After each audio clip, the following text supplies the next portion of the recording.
Hi Sagittarius, I'm Anisha. To know more about my work, you can visit my website www.tarotbyanisha.com. For those of you who are seeking further more clarity and in-depth analysis as to how it is that the planets are going to be affecting you, you may write to me at tarotbyanisha@gmail.com for a detailed and a personal consultation. From this month onwards, I'm introducing a small tarot snippet, and you can find that towards the end of the video. It's a small gist of how the month has been from the tarot's perspective and maybe a little bit of a tarot guidance. I'm going to be covering this for all the zodiac signs. I would love to get your feedback on this as to how you thought that the tarot segment was. Sagittarians, it's a month of eclipses. We begin the month on the 6th of March with Mars that is there in your own sign, and he is joining Saturn. Now in transit, Mars is there in your first house. You feel more energetic than you have in some time, and it's usually the most energetic period you have in about 2 years, and you have more drive to do things and are enthusiastic about new beginnings. This is also a great time to be starting anything new, although you may have the tendency to start something and then move on to start something else quickly afterwards. Make sure that you have the physical outlets for the abundance of energy so that you don't get restless and agitated. You're more impulsive during this time, you're also argumentative and competitive, and you could also be more accident prone. Around the 6th of March, we have Mercury that is going to be entering the 4th house, and your 4th house is quite lit up when we begin the month.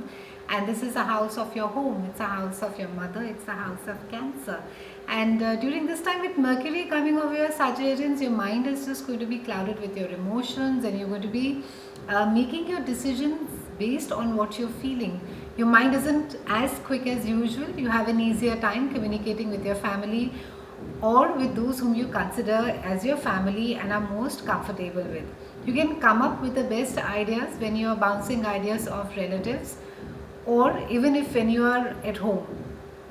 It's also a time where that you are going to be thinking more clearly at home and in the environment that you are familiar with.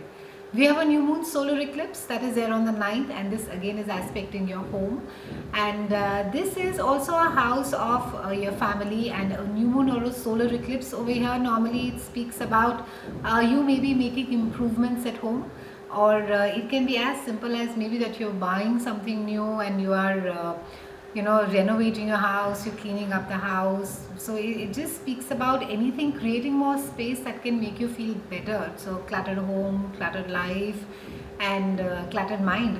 So you may want to spend more time with your family, bonding, renewing relationships if you haven't been spending some time with them, and opening up about your feelings. Emotions may be deeper and intimacy may be more desirable around this time, and they can also be that you could be feeling a tad vulnerable as well. Now, be as open as you can when conversations are happening, Sagittarian, so that you can imbibe the feedback that is coming to you about yourself.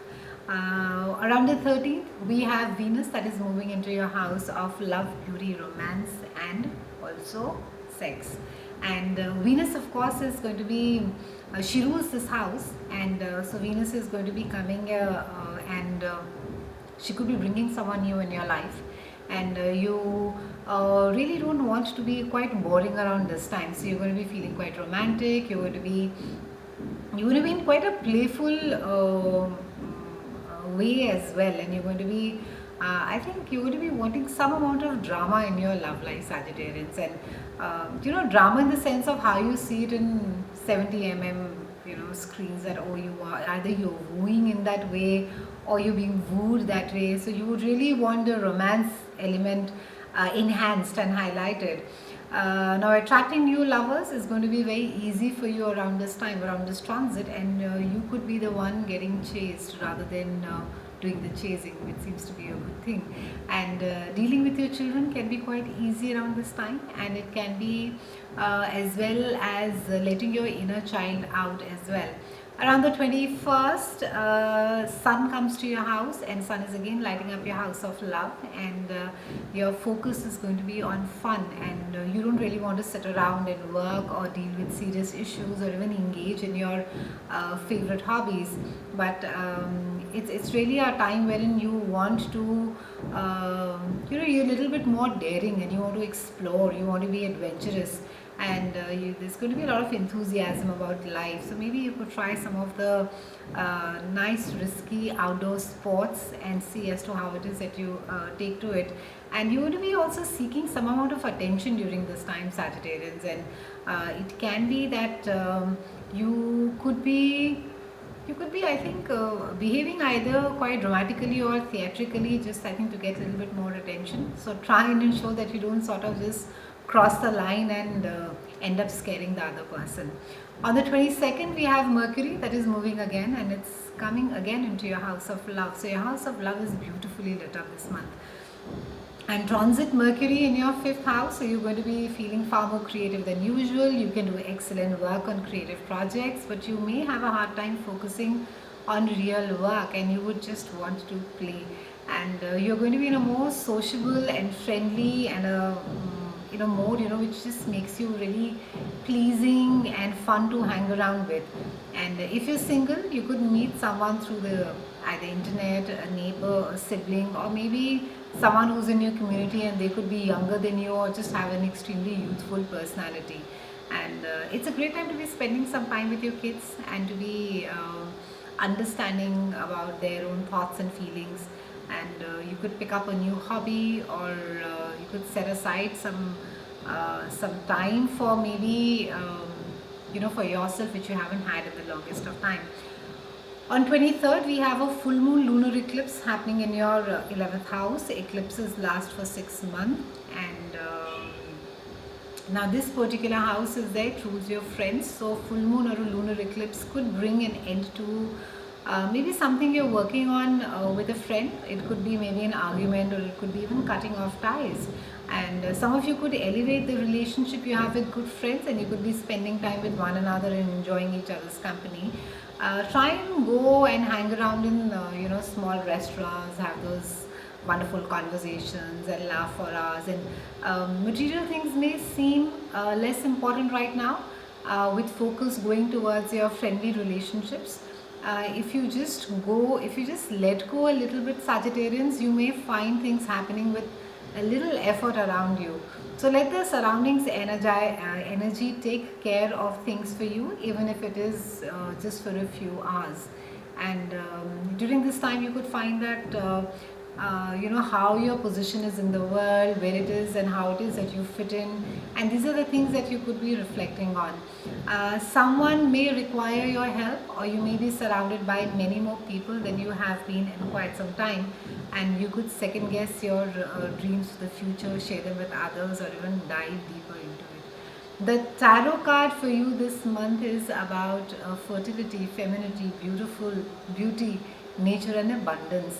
And this card is ruled by Venus again. So we really have I think an overdose of, though I don't think so, there can never be an overdose of Venus. But yes, you have Venus who's really being generous with you this month. And this is the card of Empress. And Empress over here is saying, that it's an extremely nurturance card that is there. And especially if you're a woman and if you're a mother yourself, you could be exploring your mother role even more deeply. And if you're a man, it could simply mean that you are just exploring your own relationship with your children, and you're just looking at I think you're just being very grateful about what life has brought you, your ability to nurture your kids. And you could be also be feeling quite blessed. There can be sort of some kind of I think a maternal protective force or influence from a parent that could be there. And it can also be that especially for fathers, it's a good time to be opening conversation, good time to be opening communications with your children. And it's a time to be encouraging growth and development for them, and to be there to support and guide. And more broadly, this card really encourages you to connect with others by nurturing, caring, and supporting those who are around you. So Sagittarians, find ways to support a dialogue and open communication, creating a space to openly express your feelings. It's been a pleasure speaking with you, Sagittarians. I'll see you soon, and thank you so much for watching.